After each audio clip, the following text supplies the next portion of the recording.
আমার হযরতে আলী রাদিয়াল্লাহু তাআলা আনহুকে ডাক দিলেন, দেওয়ার পরে বলে, আলী রে, আজকে আমার বেটি ফাতেমাকে যে বিবাহ করবা, আমার বেটির সঙ্গে তোমার বিবাহ হবে। তবে আলী শোনো, আজকে কি তোমার কাছে মোহরানার টাকা আছে? আমার আলী বলতেছে, ইয়া রাসূলুল্লাহ, ইয়া হাবিবাল্লাহ, নবী গো, আমার কাছে মোহরানার টাকা তো দূরের কথা, আজকে আমার এক বেলা খাওয়ার মতো পয়সা না।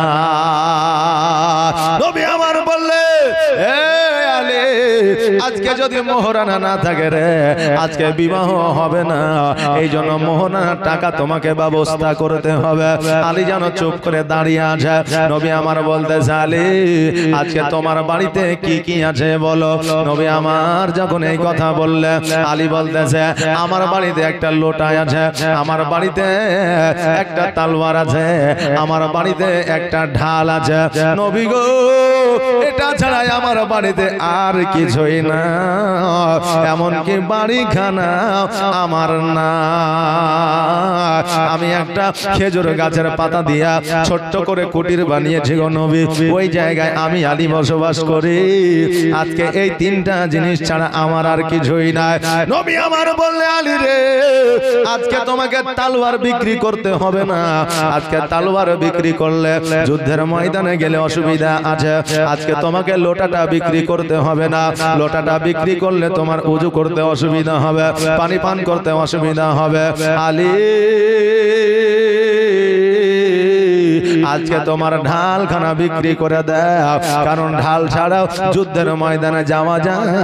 আর ঢালটা তুমি বিক্রি করে দেওয়ার পরে আমার কন্যা ফাতেমার তুমি মোহরানা আদায় করে না। আজকে তুমি ঢালটা বিক্রি করে দাও, পরবর্তীতে আবার তুমি ঢালটা কিনে নিবে, তোমার কোনো অসুবিধা হবে না। আমার আলী রাদিয়াল্লাহু তাআলা আনহু যখন এই কথা শুনলেন, সঙ্গে সঙ্গে বাড়িতে গেলেন, যাওয়ার পরে ঢালখানা নিলেন। আর ঢালখানা নেওয়ার পরে আমার নবীজির কাছে হাজির হইলেন। নবী আমার বলে, আলী রে, আমার কাছে এসেছো ভালো কথা, তবে বাজারে যাও, আর যাওয়ার পরে ঢালটাকে বিক্রয় করো।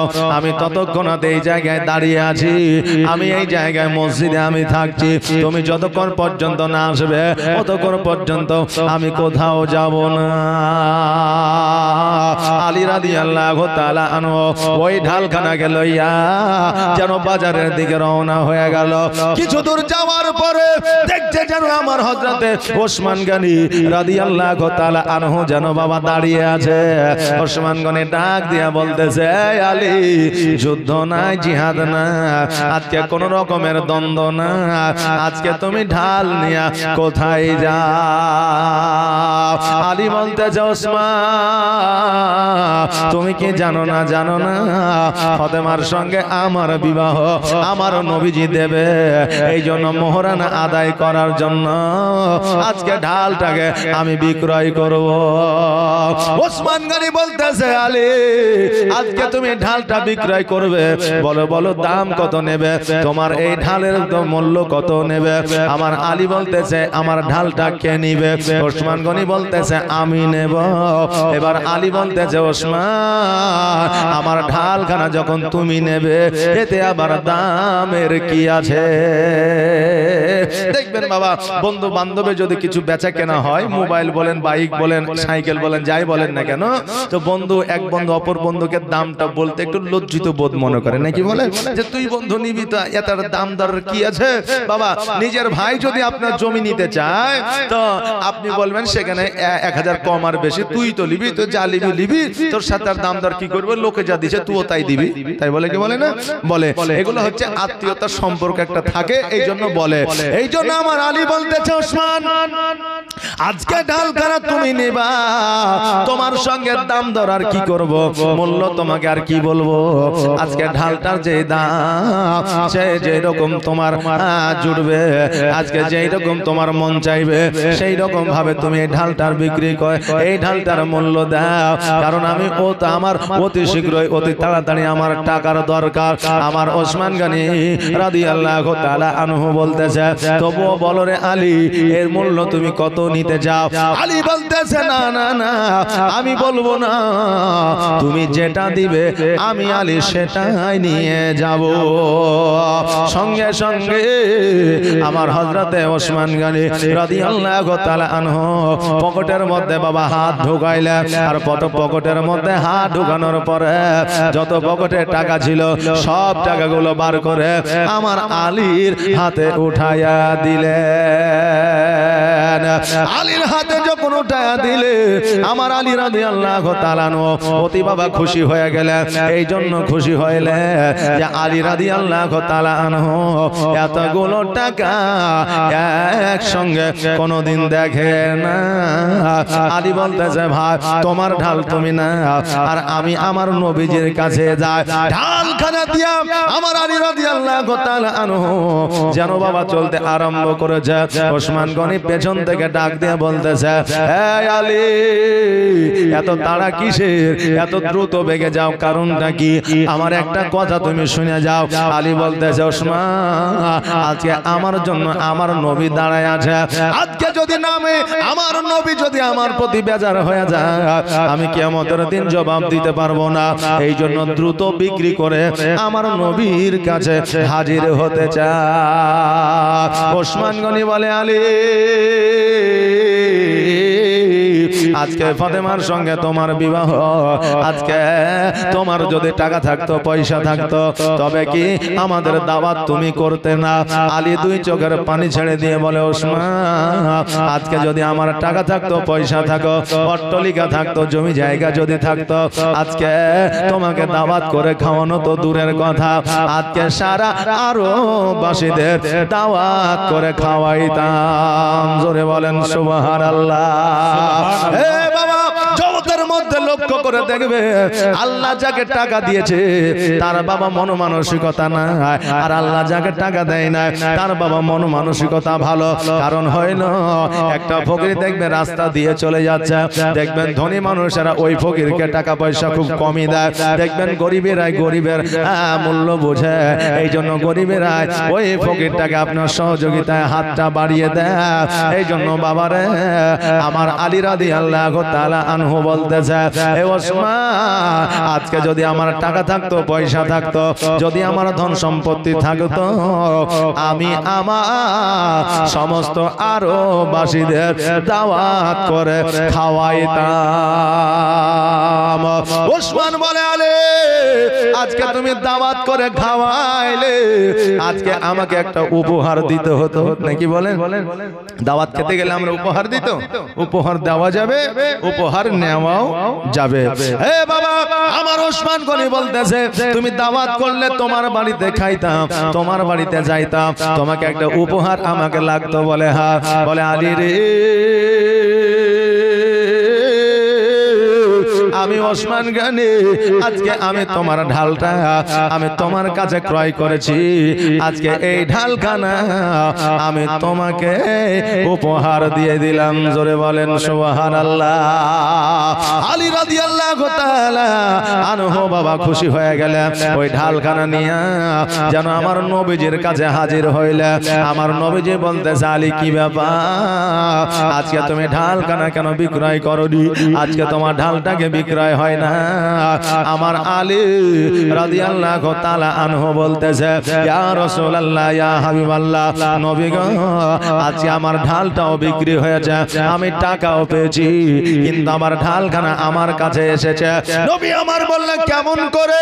আলী বলতেছে, ইয়া রাসূলুল্লাহ, ইয়া হাবিবাল্লাহ, নবী গো, আজকে এই ঢালখানা আমি বিক্রয় করতে নিয়ে যাচ্ছিলাম, ওসমান গনির সঙ্গে সাক্ষাৎ হয়ে গেল। ওসমান গনি বলতেছে, ঢালটা আমার কাছে বিক্রয় করো। আমি তার কাছে বিক্রয় করলাম, দাম দর কিছু হয় না, যত টাকা তার পকেটে ছিল সব টাকা আমাকে দিয়ে দিল। আবার পুনরায় আয় ঢালখানা আমাকে উপহার দিয়া দিল। নবী আমার বলে, আলী এই জন্য আমার ওসমান গনিকে বলেছি, এই ওসমান রে, আজকে তোমার গুনাহের খাতা আমার আল্লাহ বন্ধ করে দিয়েছে।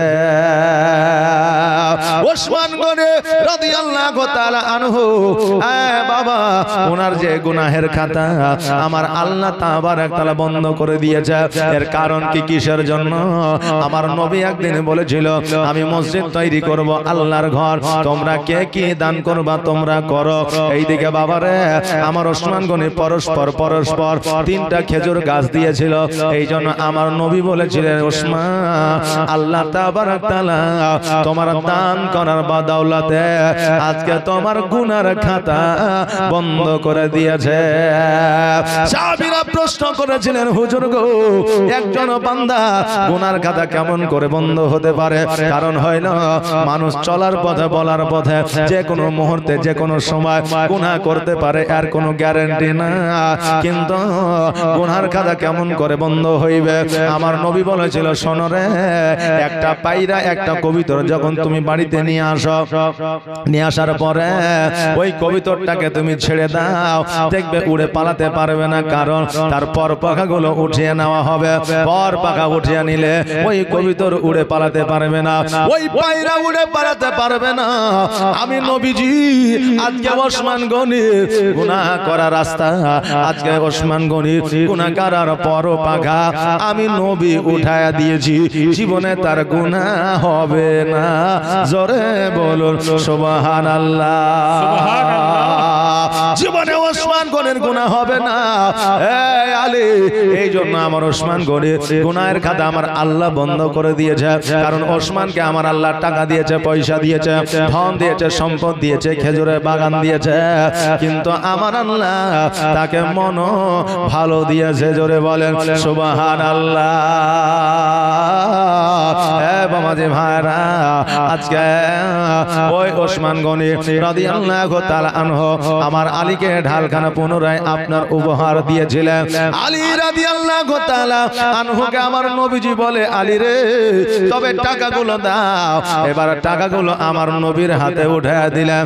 ওই টাকাটাকে দুই ভাগে ভাগ করলেন, একটা ভাগ হযরতে বেলালকে দিলেন, আর বলল, বেলাল রে, আমার আলীকে নিয়ে বাজারে যা, আর বাজারে যাওয়ার পরে নতুন পোশাক আশাক কিনে নিয়ে আর আমি যে অর্ধেক টাকাটা নিলাম, এটা আমি আমার ফাতেমাকে মোহরানার নেই টাকাটা দিয়ে দিব। জোরে বলেন সুবহানাল্লাহ। হে বাবা, মোহরানার গুরুত্ব কতটা একবার দেখে। সেই আমলে অভাব ছিল, অনটন ছিল, আমার হযরতে আলীর কাছে টাকা ছিল না, পয়সা ছিল না, তবুও মোহরানা আদায় করার জন্য ঢালটাকে বিক্রয় করতে বলেছিল, যেহেতু ঢালটা বহু মূল্যবান জিনিস ছিল। আর আজকে বর্তমানে আমরা মোহরানাটাকে তুচ্ছ মনে করি, আজকে আমরা পণটাকে আসল মনে করি। আজকে বাবারে আমরা মানুষ, আমাদের হালালের প্রতি ইন্টারেস্টটা কমে গেছে, হারামের প্রতি ইন্টারেস্টটা বেড়ে গেছে। জি বাবা, বুঝতে পারছেন? কারণ হইল আজকে বিয়ের অনুষ্ঠানে গেলে, আজকে বিয়ের যদি আপনার ফাংশন নিতে যাওয়া হয়, তো দেখবেন মোহরানাটা পরে হবে, আগে লেনদেনের গল্পটা হবে। জি, যেটা হারাম সেটাই আগে হয়, মোহরানাটা পরে হয়। কারণ হইল যখন দেখবেন আলাপ আলোচনা করবে, দেশের মোড়ল হোক, সন্তানের বাপ হোক, আত্মীয় হোক বা বোন হোক, তারা বলবে লেনদেনটা কত হয়েছে আগে বলেন, বলে 4 লাখ, বলে মোহরানা, বলে ওটা পরে হয়েছে, আগে লেনদেনটা ফাইসালা করে। এবার লেনদেনটা যখন ফাইসালা হয়ে গেল, বলে মোহরানাটা 1001 টাকা করে। আরে বাবা, যেটা হালাল সেটাই 1001 টাকা, আর যেটা হারাম সেটা হচ্ছে 4 লাখ টাকা। জি, আমরা তো এই মানুষ রে বাবা, যে এটা মোহরানা, ওই মোহরানার উপর অধিকার একজন মা বোনের থাকে। আজকে বাবারে আপনার যদি ক্ষমতা থাকে জীবনে কোনোদিন 1001 টাকা 5001 টাকা মোহরানা দিবেন না, ক্ষমতা সমতুল্য আপনি মোহরানা দিবেন। আবার আপনার ক্ষমতা দেওয়ার মতো না, আবার মস্তানি করে ভাই 50,001 টাকা করেন তো জি, এরকম অনেক আছে না নাই যে এই 50,001 টাকা করেন, 50,001 টাকা মোহরানা বিয়ের দিন লিখেছে, মরে গেল তবুও বিবিকে দিতে পারে নাই। এইরকম মোহরানা করিয়েন না, যেটাই আপনি দিতে পারবেন আপনার সমতুল্য অনুযায়ী আপনি মোহরানাটা করবেন। ওই মোহরানাটা আপনার বিবিকে দিবেন, আপনার বিবি খুশি হয়ে যাবে। আর আপনার বিবিকে সারা জীবন মোহরানা না দিয়া আজকে বিবির সঙ্গে ঘর সংসার করলে কাল কিয়ামতের দিনে ওই মোহরানার জন্য আপনাকে দণ্ডায়মান হতে হবে, জবাব দিতে হবে কিয়ামতের দিনে। আরে বাবা, এই জন্য পণটাকে ছাড়ে আগে মোহরানাটা আদায় করে। এখন আমরা মানুষ দেখেন, আমাদের মায়েরাও বুঝলেন একটু আপডেট মানে চালাক, আমাদের বাপজিরাও এখন বর্তমানে চালাক। বেরাদার বিয়েতে যাচ্ছে, যাওয়ার পরে দেখেন 4 লাখ টাকা পণ দিচ্ছে। এই বাবা কথা বলিয়েন না, কথা না নাকি, চুপ করে বসেন, ইনশাআল্লাহ দেখবেন ফায়েজ ও বরকত পাবেন। তাই বিয়েতে গেছে, যাওয়ার পরে বুঝলেন বিয়ে পড়াচ্ছে, সাক্ষী অমক, উকিল অমক, এ অমক সে অমক লিখে দিল। লিখে দেওয়ার পরে এখন মেয়ের বাপ দিচ্ছে 4 লাখ টাকা। এসে বলছে যে রেজিস্ট্রার সাহেব আপনি ওই 4 লাখ টাকাটাও খাতায় তুলে দেন। তখন ছেলের বাপ বলছে এটা তো কথা ছিল না, মানে 4 লাখ লিবে কিন্তু খাতায় তোলা হবে না। তাহলে কি করবে, যদি মেয়ের যদি আমার জীবনে কোনোদিন কিছু হয় তাহলে 4 লাখ টাকা তো আমি ঘুরিয়ে পাবো না, বিচার করে দিবে না, তাহলে কি করব? তো ছেলের বাবা যুক্তি দিচ্ছে, এক কাজ করেন ভাই, এই দেখেন ওই আপনি এই 4 লাখ টাকা যেটা পণ দিচ্ছেন ওই টাকাটা মোহরানার খাতায় তুলে দেন। তাহলে মোহরানার খাতায় তুলে দিলে কোনোদিন যদি কিছু হয়ে যায় তাহলে টাকাটা আপনি পুরো রিটার্ন পেয়ে যাবেন। কথা বুঝতে পারলেন না? এই যুক্তিতে বুঝলেন যেটা মেয়ের বাপ দিচ্ছে ওটা কি মোহরানা করে দিচ্ছে।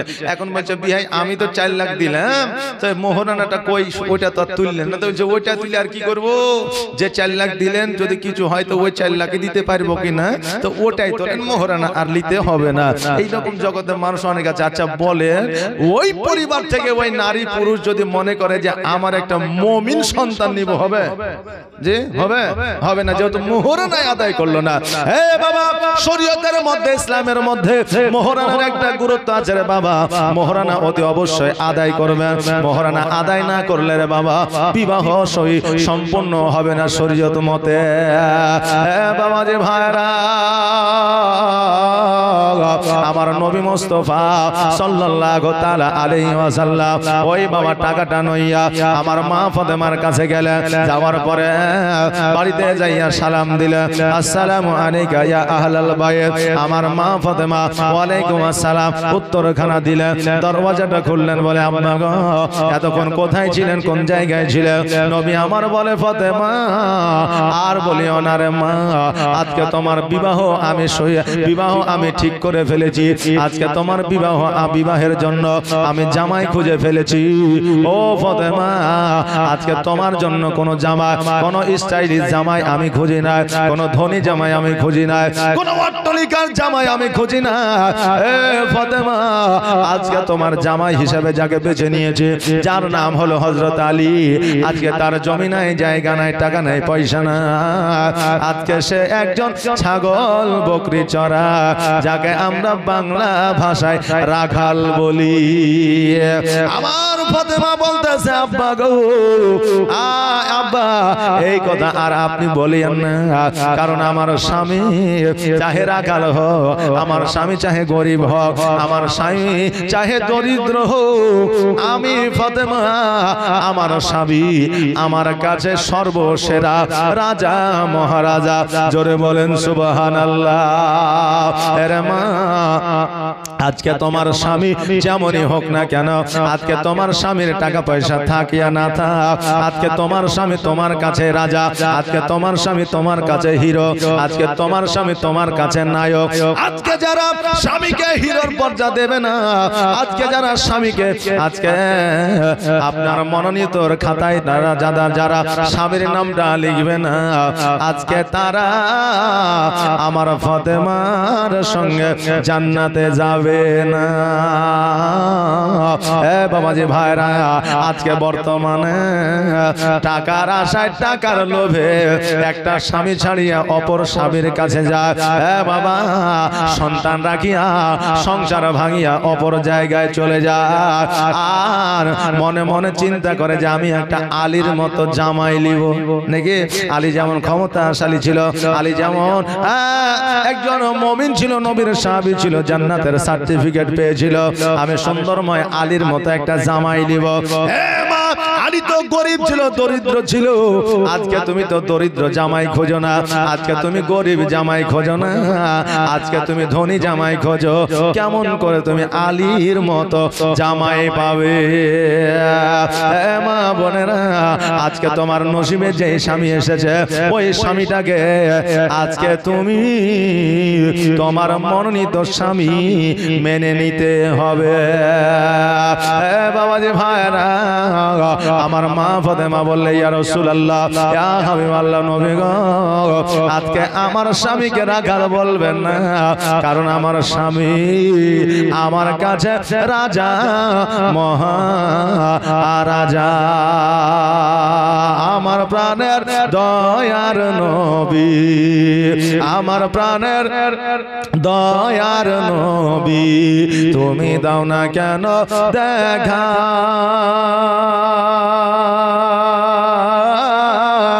তোমায় ছেড়ে আর কত কাল রইব আমি একা গো নবী, আর রইব আমি একা।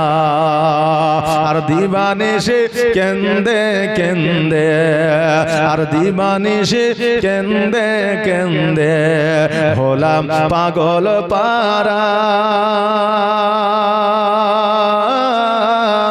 কেউ জানে না কান্দে কেন গো আমি যে কে হারা গো নবী, আমি যে কে হারা।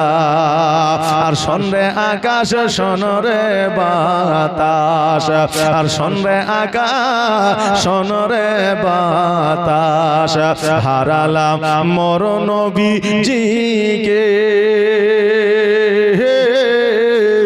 এই জীবনে দেখব নাকি তোমার নূরের ছবি গো নবী, তোমার নূরের ছবি। আর গোলাপ হইয়া ফুটলে তুমি, আর গোলাপ হইয়া ফুটলে তুমি সুদূর কোরাই শের বনে, সূর্য হইয়া রইলে তুমি আমার ভাঙা প্রাণে গো নবী, আমার ভাঙা প্রাণে। আর কত আঘাত দিয়াছিল, কত যন্ত্রণা দিয়াছিল ওই হাবশী দেশের মানুষ, কতই ব্যথা পেয়েছিল গো, বেলাল হয়ে গেল বেহুশ গো নবী, হয়ে গেল বেহুশ।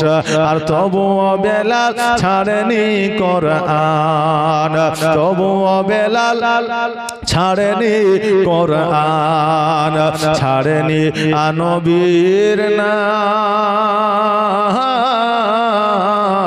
সবার প্রিয় দয়ার নবী, লেন হাজার সালাম গো নবী, লেন হাজার সালাম। আমার প্রাণের দয়ার নবী, আমার প্রাণের দয়ার নবী, তুমি দাও না কেন দেখা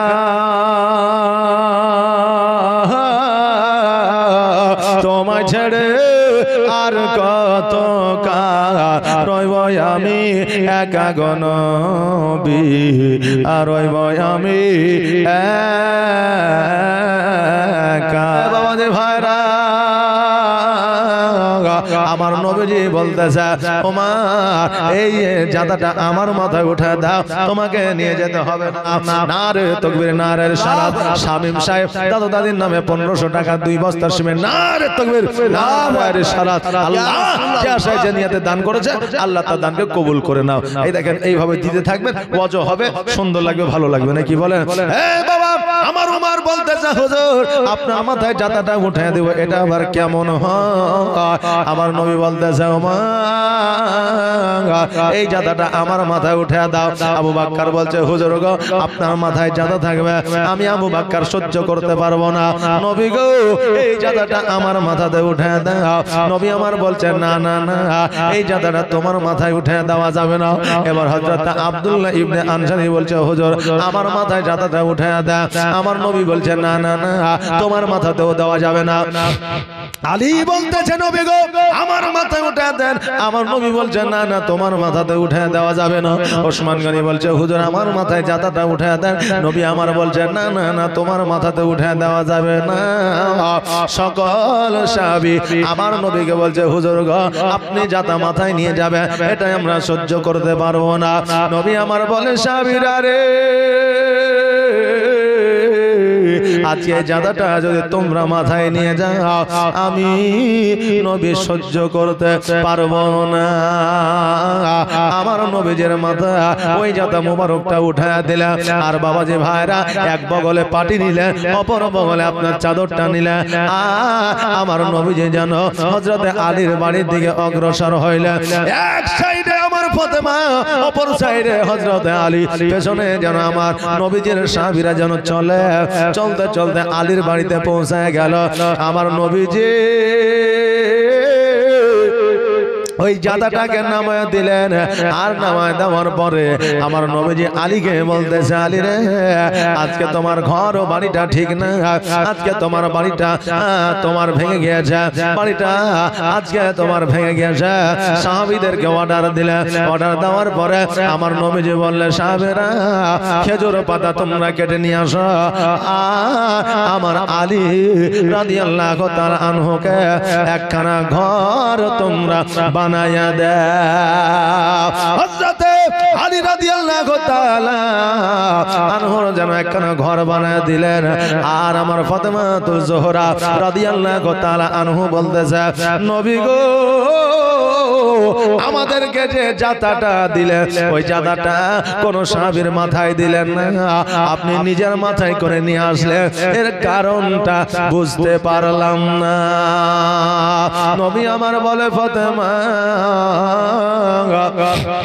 আমার আলী রাদিয়াল্লাহু তাআলা আনহুকে আজকে তোমাকে শিক্ষা দেওয়ার জন্য এই জাতাটা আমি মাথায় করে নিয়ে আসলাম। হে ফাতেমা আমি নিজে নবী হইয়া আজকে যদি তোমার স্বামী হযরতে আলীকে যদি আজকে আমি জাতাটা উঠায় না দিই, আজকে ফাতেমা এখান থেকে তোমাকে শিক্ষা দিয়ে গেলাম রে মা, তুমি বিবি হইয়া জীবনে কোনোদিন তোমার স্বামীকে অর্ডার করিও না, জীবনে তোমার স্বামীকে কোনো আদেশ করিও না। কারণ তোমার স্বামী যদি বেজার হয়ে যায়, তোমার স্বামী যদি তোমার কথায় একটু দুঃখ পেয়ে যায়, তোমার স্বামী যদি তোমার কথাবার্তায় তোমার ব্যবহার চরিত্রে যদি নারাজ হয়ে যায়, ফাতেমা রে তুমি জান্নাতের রানী হতে পারবে না। আমার ফাতেমা বললে ইয়া রাসূলুল্লাহ ইয়া হাবিবাল্লাহ নবী গো আজকে তো দূরের কথা কিয়ামত পর্যন্ত আমি আমার স্বামীকে অর্ডার করব না। আর বর্তমানে বাবারে এখন স্বামী বলে বাজারে যাও, বাজারে যাওয়ার পর 1 কেজি আলু 1 কেজি পটল 1 কেজি ধনিয়ার পাতা তুমি নিয়ে আসবা। এখন বাজারে যায় যদি কিছু ভুলে যায় তো বাড়িতে এসে ওই স্বামীকে শাসন করে তোমার বুদ্ধি আর হবে না, তোমাকে আনতে বলে আমি এতটি জিনিস আর তুমি নিয়ে এসেছো এতটি জিনিস বলে কি বলে না। হে মা বোনেরা আজকে তোমার কথায় যদি তোমার স্বামী দুঃখ কষ্ট ব্যথা বেদনা পায় যায়, আজকে তুমি যতই ইবাদত করো না কেন, ইবাদত করে করে তোমার কপালে যদি ঘটা লাগে দেয়, তোমার ইবাদত আল্লাহর দরবারে কবুল হবে না। কারণ স্বামীর পায়ের নিচে বিবিদের জান্নাত। জোরে বলে সুবহানাল্লাহ। এক জায়গায় বলেছিল মৌলভী সাহেব যে স্বামীর পায়ের নিচে জান্নাত। অমনি একটা বিবি বাড়িতে চলে গেছে, যাওয়ার পরে স্বামীর পায়ের তল খুঁড়তে আরম্ভ করেছে। এখন স্বামী বলছে, হ্যাঁ রে রমনাতে জালসা হয়েছে, তুই জালসা শুনতে যাই বাড়িতে এসে তুই আমার পায়ের তল খুঁড়ছিস, কারণটা কি? তো বলছে তুমি বকিও না, চুপ করে শুয়ে থাকো, নাহলে তোমার খবর আছে। এখন স্বামী দেখছে তাই তো লক্ষ্মী ভান্ডারের মালিকও তুই, স্বাস্থ্য সাথীর মালিকও তুই, রেশন কার্ডের মালিকও তুই, আধার কার্ডের মালিকও তুই, তা আমি আর কি বলবো, তোর যা মন যায় তাই কর। এখন এক মাজা খুঁড়ার পরে চুপ করে বসে আছে, মানে এলে গেছে। এখন বলছে বিবি বল না তুই খুঁড়ছিস তার কারণটা কি? তো বলছে মৌলভী সাহেব বললো যে স্বামীর পায়ের নিচে জান্নাত, তাই আজকে আমি খুঁড়ে দেখছি, যতক্ষণ না জান্নাত দেখবো অতক্ষণ খুঁড়া বন্ধ করব না। তো স্বামী বলছে খেপি কোথাকার, খুঁড়ে কি আর জান্নাত পাবি? আমার হাত পাখানে একটু টিপে দে তো কি আমাদের জান্নাত পাবি। তো বিবি বলছে ওইরকম জান্নাতের দরকার নাই। ওইরকম জান্নাতের দরকার নাই, কষ্ট করে খুঁড়ে জান্নাত লিবে ঠিকই, কিন্তু স্বামীর সেবা করে আমার মায়েরা জান্নাত লিবে না। মা বোনেরা, আমার ফাতেমা জোহরা রাদিয়াল্লাহু তাআলা আনহা উনি জান্নাতের রানী ছিলেন রে মা। আজকে আমার ফাতেমার ব্যবহার চরিত্র কেমন ছিল, আমার ফাতেমার আখলাক কেমন ছিল, একটু লক্ষ্য করে দেখা যায়। আমার ফাতেমা বললে ইয়া রাসূলুল্লাহ, ইয়া হাবিবাল্লাহ, নবী গো, আজকে তো দূরের কথা, আমি কিয়ামত পর্যন্ত আমার স্বামীকে অর্ডার করব না। নবী আমার বললেন মা ও ফাতেমা শোনো, আজকে অর্ডার তো দূরের কথা, তোমার ব্যবহার চরিত্রে, তোমার আখলাকে, তোমার কথাবার্তা, তোমার চলাফেরাতে তোমার স্বামী যেন না নারাজ হয়ে যায়, এইদিকে লক্ষ্য রাখিও রে মা। বাবা, বাপে শিক্ষা দেয় মেয়েকে। আজকে বেরাদার আমাদের মা বাবা আজকে ওই মেয়েকে আপনার শিক্ষা দিলেও ওই মেয়ে আপনার শিক্ষা নেয় না। কিন্তু আমার মা ফাতেমা কেমন ছিলেন দেখে, আব্বাকে বলতেছে আব্বা গো, আজকে আপনি যেটা বললেন আমি ফাতেমা আমার মাথাতে থাকবে। আমার নবীজি এই কথা বলে আমার নবীজি নিজের বাড়িতে আসলেন, নিজের বাসভবনে আসলেন। একদিন, দুই দিন, তিন দিন, 4 দিন, 5 দিন, 7 দিন অতিবাহিত হইল। এবার বাবারে, যে কন্যার নতুন বিবাহ হয়, যে মেয়ের নতুন বিবাহ হয়, দেখবেন ঘন ঘন বাপের বাড়িতে যেতে চায়, চাই না? কারণ বাপের বাড়িতে ছোট্ট থেকে লালন পালন হয়ে বড় হয়েছে, বাপের বাড়িতে একটা টান থাকে রে বাবা। ওই কন্যা যদি বাপের বাড়ি যেতে চায়, বাধা দেবেন না, বাধা দেবেন না, যাইতে দেবেন। তবে আপনাকে একটা কথা বলে যায়, বিবিকে একাই যাইতে দেবেন না, সঙ্গে করে আপনিও যাবেন। ওই বিবি যদি 10 দিন বাপের বাড়িতে থাকে, আপনিও থাকেন, কেন না আমার ফাতেমা একাই কোনোদিন বাপের বাড়ি যায় না। ও বেরাদার, নতুন বিবাহ হলে বাপের বাড়ি যাইতে চায়। আমার হযরত আলী রাদিয়াল্লাহু তাআলা আনহু চিন্তা করে, আল্লাহ গো, আজকে 5 দিন 7 দিন অতিবাহিত হয়ে গেল, নবীকে আমিও দেখি না, আর ফাতেমাও দেখে না। আল্লাহ, আজকে আমার ফাতেমা হয়তো আমাকে বলতে পারে না, আমার দায়িত্ব ফাতেমাকে তার বাপের বাড়িতে নিয়ে যাওয়া। আমার হযরত আলী ফাতেমার কাছে আসিয়া বলতে চায়, ফাতেমা শোনো রে, আজকে অনেক দিন হইল আমার বাড়িতে আসা, ফাতেমা তুমি কি তোমার বাবার বাড়ি যাবা না? আমার ফাতেমা বলতেছে এখনই চলেন। আলী যেমনই বলেছে তোমার বাপের বাড়ি কি যাবা না, আমার ফাতেমা বলতেছে এখনই চলে। বাবা, আমার ফাতেমার কোন সুন্নাত মায়েরা পালন করুক আর না করুক, এটা ঠিকই করে। কি বলে, স্বামীরা যদি বলে চলো তোমার বাপের বাড়িতে, বাড়ি আসে সঙ্গে সঙ্গে রেডি, সঙ্গে সঙ্গে রেডি হলো। মানে বাপের বাড়ি যাবার সময় ইউরোপ্লেন, মানে চাপলেন না, চলে গেলেন। আর বাপের বাড়ি থেকে আসার পথে, শ্বশুর বাড়ি আসার পথে দেখবেন হয়ে যায় গরুর গাড়ি। মানে যাওয়ার সময় পেলেন, চ করে চলে এলো। আর আসার সময় গরুর গাড়ি গড়েই নাই। সুবহানাল্লাহ। হে বাবা, যাওয়ার সময় দেখবেন বলে আমি রেডি, যাওয়ার সময় বাপের বাড়ি চলে গেল, আসার সময় যদি বলে চলো শ্বশুর বাড়ি মানে আমার বাড়ি চলো, বলে এখন যা কি করে বিকালে যাবো একবারে নাকি বলে। এবার বাবা যখন বিকালে বলে আর এখন গেলে বাড়িতে যায় হয় প্রেসার কুকারে হোক আর গ্যাসেই হোক আমাকে রান্না করতে হবে, তাই একবারে রাত্রি বাড়িয়ে যাবো। এখন তো মোটর সাইকেলের যুগ, রাত দিন কোনো ব্যাপার না, তো একবারে রাত্রি যাবো, তো রান্না বান্না করার দরকার নাই, যাই বাড়িতে শুয়ে পড়বো নাকি বলে, এই জন্য রাত্রে বেলায় যাবো, এখন আর যাচ্ছি না।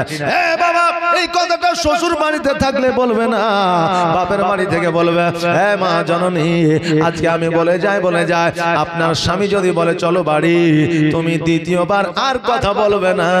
ওই স্বামী যদি নিজের মতো করে যদি বলে এখন আর যাইতে হবে না, চলো বিকেলে যাব, তবে ঠিক আছে, তবে স্বামীর ওপরে হুকুম করবে না।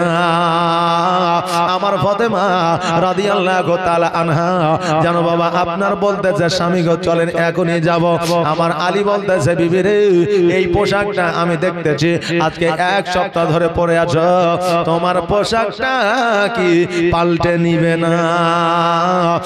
মা জননী আজকে কেমন বিবি আর কেমন স্বামী একবার দেখালেন, একে অপরকে কষ্ট দুঃখ ব্যথা বেদনা দিবে না। আমার ফাতেমা চিন্তায় চিন্তিত, আল্লাহ গো আমার তো একটাই পোশাক, দ্বিতীয় পোশাক নাই, এখন আমার স্বামীকে যদি বলি আমার তো একটাই পোশাক দ্বিতীয় নাই, আমার স্বামী দুঃখ পেয়ে যাবে। আল্লাহ আমি বিবাহ করেছি, আমাকে আল্লাহ এমন করে বানিয়েছ যে আমার বিবিকে দ্বিতীয় পোশাক কিনে দিতে পারলাম না। এই বলে আমার স্বামী হয়তো দুঃখ করবে, আল্লাহ গো আমার স্বামীকে দুঃখ দেব না, ব্যথা বেদনা দেব না। এই জন্য আমার হযরত ফাতেমাতুজ জোহরা রাদিয়াল্লাহু তাআলা আনহা বলতে যে স্বামী গো আমাকে কি এই পোশাকে ভালো লাগে না? স্বামী আমাকে এই পোশাকে কি ভালো লাগছে না? তা আমার আলী চিন্তা করে আল্লাহ গো এখন যদি আমার ফাতেমাকে বলি এই পোশাকে ভালো লাগে না, আমার ফাতেমা কষ্ট পেয়ে যাবে, ব্যথা বেদনা পেয়ে যাবে। এই জন্য আমার আলী বলতেছে বিবি রে এই পোশাকে তোমাকে সুন্দর তো দূরের কথা, মনে হয় জান্নাতের রানী দাঁড়িয়ে আছে, জোরে বলে সুবহানাল্লাহ। স্বামী আর স্ত্রী কাকে বলে দেখে, একে অপরকে বাবা কেউ কষ্ট দিল না, কেউ যেন বাবা ব্যথা বেদনা দুঃখ দিল না, স্বামী স্ত্রী ওকেই বলা হয়। আর একটু যদি কিছু হয়ে যায় বাবা তো এই দেখেন স্বামী স্ত্রীতে আপনার একদিন কেন 10 দিন পার হয়ে গেল কথা বলে না। আর এখন বর্তমানে স্বামী স্ত্রীর প্রতি এত সন্দেহ বাবা, মহব্বত কম আর সন্দেহ বেশি, কথা বলে না। রাত্রিবেলায় মোবাইলে টুইং টুইং করে উঠেছে, তো এখন স্ত্রী বুঝলেন ঘুমের মাঝে মোবাইলটা দেখছে, তো লেখা আছে বিউটিফুল। ওই রাতের বেলাতে স্বামীকে তুলে চুলমুল লেকড়ে ফেকড়ে বোঝাই এত রাত্রে বিউটিফুল কে লেখেছো তুমি আগে তাই বলো। এখন স্বামী দেখছে তাই তো রে, আমার বিবি ছাড়া তো বিউটিফুল বলার মতো কেউ নাই, তো মোবাইলে কে দিল? এবার মোবাইলটা যখন ভালো করে দেখছে তো ওখানে বিউটিফুল লাই, ওখানে ব্যাটারি ফুল লেখা আছে, যে ওখানে ব্যাটারি ফুল লেখা আছে, তো বুঝাই খেপি কোথাকার, এখানে বিউটিফুল লাই, এখানে ব্যাটারি ফুল লেখা আছে। বাবারে আমাদের বর্তমানে সম্পর্ক এরকম, ভালোবাসা কম আর সন্দেহ বেশি। হ্যাঁ বাবা যে ভাইরা, সন্দেহ যতক্ষণ পর্যন্ত কাটাইতে পারবেন না অতক্ষণ পর্যন্ত আপনার দ্বারা মহব্বত হবে না। হ্যাঁ বেরাদার আজকে একটু লক্ষ্য করে দেখেন, স্বামী স্ত্রীকে কষ্ট দিল না, স্ত্রী স্বামীকে কষ্ট দিল না। এবার বেরাদার আমার হযরতে আলী রাদিয়াল্লাহু তাআলা আনহু এই দেখেন ফাতেমাকে লইয়া যেন আমার নবীজির বাড়িতে গেলে, আর যাওয়ার পরে দরওয়াজার সম্মুখে আমার আলী বলতেছে বিবি রে তুমি বাড়িতে যাও, আমি আমার নবীর জন্য কিছু মিষ্টান্ন খাবার নিয়ে আসি, কারণ মিষ্টান্ন খাবার আমার নবী পছন্দ করতেন, জোরে বলেন সুবহানাল্লাহ। বাবা আপনি যদি শ্বশুর বাড়িতে যান তো শ্বশুর বাড়িতে গেলে পরে কিছু মিষ্টান্ন খাবার নিয়ে যাবে, কিছু বাচ্চা কাচ্চার জন্য চকলেট নিয়ে যাবে, এতে শ্বশুর পরিবারও খুশি হয়ে যাবে, আর আমার আলীর সুন্নাত আদায় করা হবে, জোরে বলেন সুবহানাল্লাহ। এখন বাবা এই শীতের দিনে বেশি বেশি বড় বড় করে ক্যারিতে মিষ্টি নিয়ে শ্বশুর বাড়ি যায় না, কারণ যারা বিয়ে হয়নি তারা আবার পস্তাবে যে আমার শ্বশুর বাড়ি হইল না, নাকি বলে? একজন শ্বশুর বাড়ি যাচ্ছে, তো আরেকজন বলছে যে ভাই এই লোকটা কোথায় যাচ্ছে, তো বলছে কেন ওর শ্বশুর বাড়ি, তো বলছে আমার শ্বশুর বাড়ি যাওয়া হবে না, তো বলছে কেন শ্বশুর বাড়ি যাওয়া হবে না, গেলি যাওয়া হবে, তো বলছে আমার শ্বশুরই তো হয়নি এখনো, আমি কি করে যাব, যাওয়া আমার হবে না। তো ভাবছি ভাইরা, তো এই দেখেন বেরাদার, হ্যাঁ এই দেখেন লোক দেখানো, আপনি মিষ্টি নিয়ে যান না, অনেকে কাজে থেকে আসে দেখবেন যে একটা সাদা ক্যারিতে মিষ্টি ঢুকিয়ে নিয়ে সব কিছু ব্যাগে আইটেছে, কিন্তু মিষ্টিটা আটে না, জি ওটাকে হাতে ঝুলিয়ে ঝুলিয়ে নিয়ে চলে এসছে। বাবা একটা বাচ্চা যদি ওই ক্যারিটা দেখে তো ও তো জানতে পারবে যে তো মিষ্টি আছে নাকি, আর বাপ যদি বিদেশে থাকে তো তার মনে একটু কষ্ট আসবে যে আমার আব্বা যদি থাকতো তাহলে আমার লাগেও মিষ্টি নিয়ে আসতো নাকি। একটা যদি এতিম দেখতে পায় তো এতিমটাও দুঃখ করে বলবে আল্লাহ আমার আব্বা যদি বেঁচে থাকতো তাহলে আমার আব্বাও এইরকম করে মিষ্টি নিয়ে আসতো। তাহলে আপনি কতজনের মনকে দুখালেন, জি ওই মিষ্টি বাড়িতে নিয়ে এসে খাইলে সুখ শান্তি পাবেন, পাবেন জি পাবেন না। এই জন্য আমার নবী বলেছেন কোন খাবার যদি বাড়ির জন্য নিয়ে আসো তাহলে লুকায়িত ভাবে নিয়ে আসিও, যাতে কেউ দেখতে না পায়, যাতে কেউ এমনকি খুশবু না পায়, একটু লুকায়িত ভাবে নিয়ে আসো। কিন্তু আমরা সব জিনিস ব্যাগে নিয়ে আসি আর ওই খাবার জিনিসগুলাই আমরা দেখাতে দেখাতে নিয়ে আসি। হ্যাঁ বাবা শরীয়ত মোতাবেক দেখাতে দেখাতে নিয়ে আসা প্রযোজ্য নয়। হ্যাঁ বাবাজি আমার হযরত আলী বললেন বিবি রে আজকে আমার নবীজির জন্য কিছু মিষ্টান্ন খাবার নিয়ে আসি। এইদিকে আমার হযরত আলী মিষ্টান্ন খাবার নেওয়ার জন্য যেন বাবা বাজারের দিকে গেলেন, এইদিকে আমার ফাতেমা বাড়িতে যেন সালাম দিলেন আসসালামু আলাইকা ইয়া আহলাল বাইত। আমার নবীজি সালামের উত্তরখানা দিলেন। বাবা আজকে তো আমরা সালাম দিই না, সালাম দেওয়া তো দূরের কথা, গলা খেকারিও দিই না, গলা খেকারি তো দূরের কথা, আজকে আমরা বাড়িতে কে আছে না আছে এটাও জিজ্ঞাসা করি না। আরে বাবা বাড়ি যতই আপনার নিজের হোক আপনি বাড়িতে ঢুকবেন সালাম দিবেন, জানা জানি আপনার মেয়ে কোন অবস্থায় আছে, আপনার মা কোন অবস্থায় আছে, আপনার বিবি কোন অবস্থায় আছে। আজকে বাবারে আজকে বাড়ির মধ্যে যাবেন সালাম দিবেন, এটা হলো আমার নবীর সুন্নাত। ও বাবাজি ভাইরা আমার নবীজি বলতেছে ফাতেমা বেটি রে আজকে তোমার গলার আওয়াজ পাওয়া যায় কিন্তু আমার জামাইয়ের আওয়াজ কেন পাওয়া যায় না। আহারে শ্বশুর কাকে বলে দেখেন, আমার নবী এটাও শিক্ষা দিয়ে গেছেন। আমার নবী বলেন আমার জামাইয়ের আওয়াজ কেন পাওয়া যায় না। আমার ফাতেমা বলতেছে ইয়া রাসূলুল্লাহ ইয়া হাবিবাল্লাহ নবী গো আপনার জন্য কিছু মিষ্টান্ন খাবার নিয়ে আসার জন্য আমার স্বামী গিয়েছে বাজারে। আমার নবী বলছে ফাতেমা আমার জামাই তোমার সঙ্গে যতক্ষণ পর্যন্ত না আসবে আমার বাড়িতে তোমার প্রবেশ করা যাবে না। এইরকম ভালোবাসা যদি আমাদের জামাইকে দিয়ে থাকে রে বাবা, কোন জামাই তোমার বেটিকে জ্বালাবে না।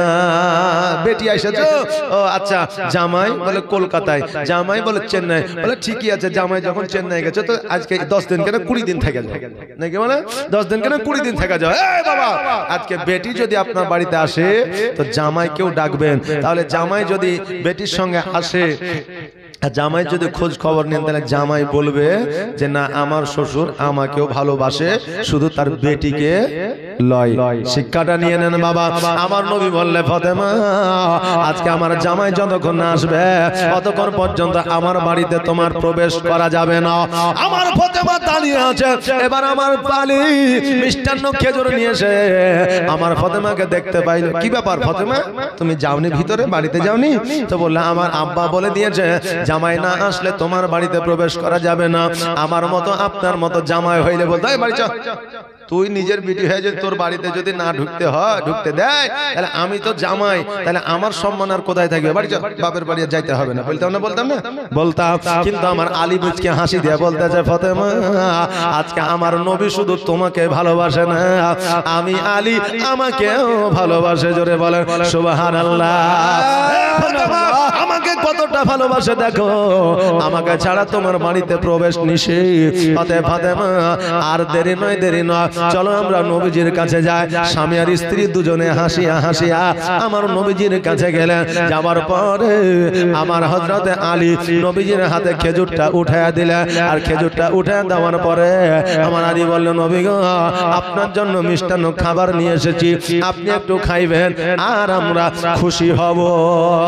নবী আমার বলে, আলী এই খেজুর আমি অতক্ষণ পর্যন্ত খাবো না যতক্ষণ পর্যন্ত তোমাদের খোঁজ খবর না নিব।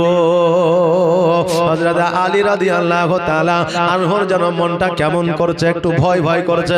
দেখবেন বাপ যখন কলেজ থেকে বা মেসে থেকে বা আপনি বাইরে থেকে বা কোনো জায়গা থেকে বাড়িতে আসবেন, এবার আসার পরে বাপের সঙ্গে কথা বলছেন, এখন বাপ যদি বলে এই আগে তোর খোঁজ খবর নিব তারপরে কোনো কথা, আপনার মনে ভয় ঢুকবে কি ঢুকবে না? যে না জানি কি করলাম, কোথায় বিড়ি খাইলাম হয়তো আমার বাপ দেখলো নাকি, কোথায় চায়ের দোকানে তাস খেলছিলাম হয় আমার বাপ দেখলো নাকি, এরকম ভয় একটা থাকবে। আমার আলী রাদিয়াল্লাহু তাআলা আনহু তিনি চিন্তা করে, আল্লাহ আমার নবী খোঁজ খবর কি নিবে গো? আমার দয়ার নবী কিছু দূর যাওয়ার পরে একটু আড়াল হওয়ার পরে আলীকে বললেন, তুমি আসো। ফাতেমা তুমি দাঁড়ায় যাও। আলী গেলেন, যাওয়ার পরে আলীকে বলতেছে, আলী রে আজকে আমার ফাতেমার সঙ্গে তোমার বিবাহ দিয়েছি। আমার ফাতেমার কথার দ্বারা, আজকে ফাতেমার চলার দ্বারা, আজকে ফাতেমার বলার দ্বারা তুমি কি কোনো ব্যথা বেদনা যন্ত্রণা তুমি পেয়েছ? তুমি কি কোনো রকমের রাগ করেছ? আমার আলী বলতেছে, হুজুর গো, ফাতেমার সঙ্গে যেই দিন থেকে আমার বিবাহ হয়েছে সেই দিন থেকে রাগ ব্যথা বেদনা যন্ত্রণা তো দূরের কথা, আজকে আমার বাড়িটা যেন জান্নাতের মতো ভরপুর হয়ে গেছে। জোরে বলেন সুবহানাল্লাহ। আমার নবী বলতেছে, আলী তুমি যাও। এবার আমার ফাতেমাকে ডাকলেন, ডাকার পরে বললে, ফাতেমা আজকে আলীর সঙ্গে তোমার বিবাহ দিয়েছি। এই ফাতেমা বলো বলো, আজকে আলীর উপার্জনে, আলীর কর্মে, আলীর কথাবার্তায়, আলীর কাজকর্মে তুমি কি খুশি আছো না নারাজ আছো? বলো বলো, তুমি কি কোনো ব্যথা বেদনা যন্ত্রণা পেয়েছো? ফাতেমা বলে, আব্বা আমার হযরতে আলীকে বিবাহ যেই দিন থেকে করেছি সেই দিন থেকে নবী গো আমি এত সুখে আছি, এত আনন্দে আছি, মনে হচ্ছে জান্নাতের মধ্যে আছি। জোরে বলেন সুবহানাল্লাহ। নবী আমার বলতেছে, এ ফাতেমা ও গো আলী শোনো, আজকে তোমাদের বিবাহ দিয়েছি, আজকে তোমাদের দুইজনের মুখ থেকে আমি শুনেছি তোমরা সুখে আছো না দুঃখে আছো, দুজনেই সুখে আছো। আমি নবী খুশি হইলাম, তোমাদের খাবারটা দাও। খেজুরটা আমার নবী খাইলেন আর আলহামদুলিল্লাহ পড়লেন। জোরে বলেন সুবহানাল্লাহ। এ বাবাজি ভাইরা, কন্যার বিবাহ দেওয়ার পরে টাকাতে কিন্তু সুখ আসে না, সম্পদে কিন্তু আসে না, জমি জায়গা আসে না, আখলাক চরিত্র ব্যবহার যদি ভালো হয়, ছেলে যদি সুন্দর হয়, দেখবেন অটোমেটিক সুখের ছায়া পাওয়া যায়। এই জন্য বাবাজি ভাইরা, টাকা দেখবেন না, ধন দৌলত দেখবেন না, আগে দেখবেন তার বংশটা কেমন, আগে দেখবেন ছেলেটা কেমন, আগে দেখবেন ছেলের বাপ মা কেমন, দেখার পরে তবে বিবাহ দেবে। এখন বর্তমানে একটা বৌমাকে মারাটা বাবা খুব কষ্টকর মনে করছে না? কত বৌমাকে জ্বালায়া দিল, কত বৌমাকে আপনার ফাঁসিতে ঝুলায়া দিল, কত বৌমার প্রাণটাকে কেড়ে নিল। এই জন্য বাবারে কষ্ট করে নিজে না খাইয়া কন্যাকে খাইয়েছি, আজকে ওই কন্যা যদি সুখে শান্তিতে ঘর বসবাস করে, এই জন্য 4 লাখ টাকার জায়গায় 8 লাখ টাকা দিছি। বাবারে টাকার মাইনাটা কম রাখবেন, তবে লক্ষ্য করে দেখবেন তার পরিবারটা আসলে ভালো না খারাপ, তাই না বাবা?